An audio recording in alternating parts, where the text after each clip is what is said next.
Hey everybody, this is Zay here with another episode of Zay's Thoughts. I just want you guys to know a quick update that the channel is going to be switching from more of a TV show and movie based channel as it was before to a sports oriented one because that's my personal passion. And today we're going to be breaking down the top 5 quarterbacks in the NFL. It's going to be a kickoff to the series of top 5s for every position throughout the league. And I'll actually be joined by my brother today who will be more than happy to introduce himself.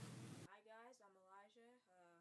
I'm Isaiah's brother, and I'm hoping I can stay on this channel for a pretty long time. And as you know, we're doing top 5 quarterbacks in the NFL, so I think we're just gonna dive right into it.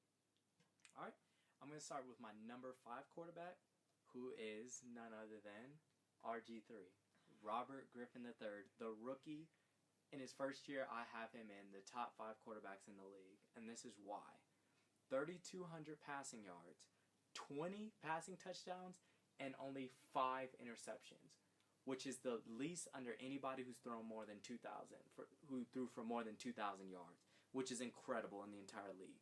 But it's not just his passing numbers, because you might be thinking, that's not really too spectacular. The thing is, he ran for 815 rushing yards and 7 rushing touchdowns. If he was a running back, that would put him in the top 20 running backs in the entire league. And that's over guys like Michael Turner, D'Angelo Williams, and Willis McGahee. And the real kicker is, it's on less rushing attempts he was able to get that done.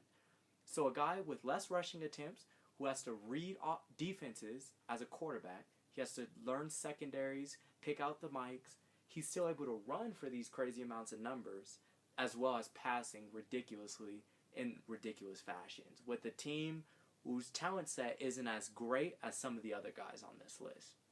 But I will say about RG3, he did have Alfred Morris back there, which as a team, the Washington Redskins had the #1 rushing attack in the whole league. Before you continue, I want to interrupt you with that. Last year, we seen Tim Tebow and Willis McGahee have the highest rushing totals in the league. Would you put Tim Tebow as a top 5 quarterback? No. Would you take Willis McGahee as a top 5 running back? No. When you're running the read options, when a quarterback is dangerous running the ball, it makes them even more dangerous running that read option because they have the passing option as well. Yeah. Who's your number 5 guy? My number 5 guy, I'm actually going to go with Matt Ryan, a.k.a. Matty Ice. This guy has been impressing the whole league for a while, but he hasn't got the recognition that he deserves because he hasn't been a good playoff quarterback. They haven't won too many games at all in the playoffs with him as his quarterback, and for a while that people were saying it was because the receivers around him, but this year he had no excuse, and he kind of proved all the critics wrong.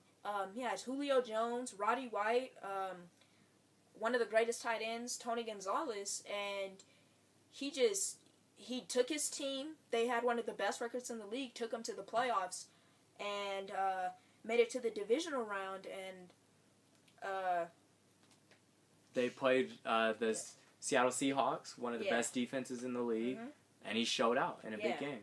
Yeah. Of course, the Seahawks did come back later in that game, but he really did show the league a lot what he was about, and that's why I put him at number 5. Alright, it's not a bad pick at all. Okay, number 4 on my list is going to be Tom Brady. Wow. Now, you guys might be kind of shocked that Tom Brady is this low, but once we get further in the list, I'll explain why he's this low.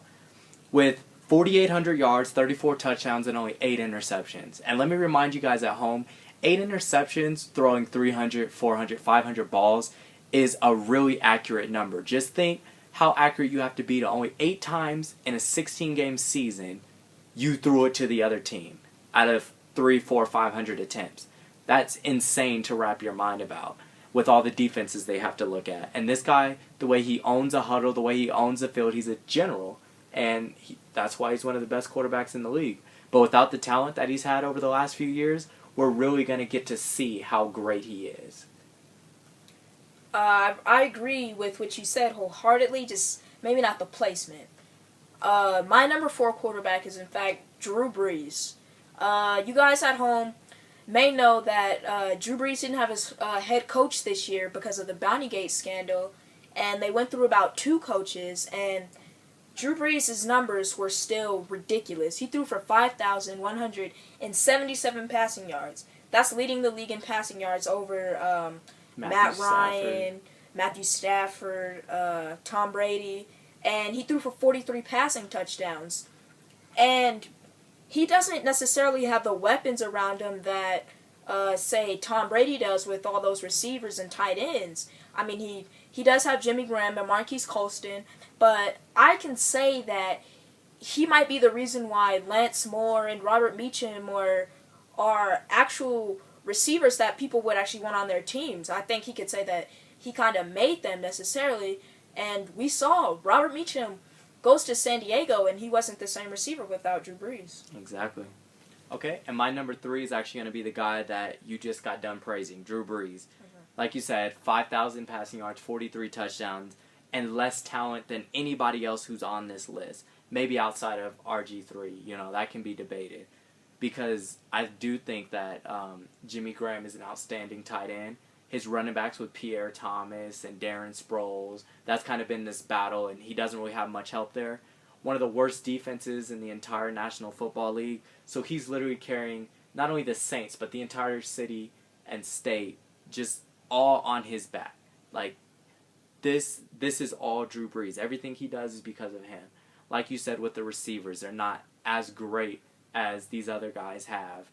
And Drew Brees is really just proving that he can dominate this league regardless of what's going on around him, whether it's on the field or off the field. Well, in fact, you guys may not know this at home. The Saints' defense this year was statistically the worst in NFL history.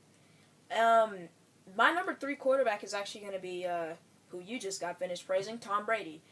Tom Brady may have lots of weapons around him, which sometimes people knock on him for that, having so many weapons. But this year, I think this year will truly tell how great Tom Brady is. If he can still go out there and throw above 4,500 yards, I mean, there's nothing else you can say to knock on this guy at this point in his career. If he goes out and plays with a lack of receiving core, granted they did bring in Danny Amendola, and Gronkowski might be coming back later in the season, but he doesn't have Wes Welker, who's been that security blanket for years. Yeah. He doesn't have Aaron Hernandez, who was a rising star. Yeah. The running back situation is shaky. Yeah. So if he does it this year, I don't see how we couldn't end up putting him at number 1 maybe in the future. Okay, so for the final 2 picks, I actually have Peyton Manning as number 1. He has Aaron Rodgers as number 1. So he's going to explain why he thinks Aaron Rodgers is the number 1 quarterback in the NFL.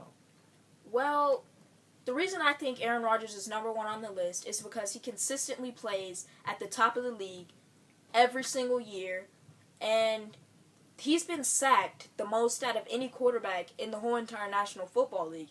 That's above Jay Cutler, who has a terrible offensive line. Michael Vick. Yeah, guys like that, and you consistently see him with these ridiculous passing yards, and with him losing Greg Jennings this year, and his offensive line in shambles and the lack of running game, it's all on him, and the city of Green Bay constantly wants him to show up, and he does it every single year. So I don't see how you can't put this guy at number 1.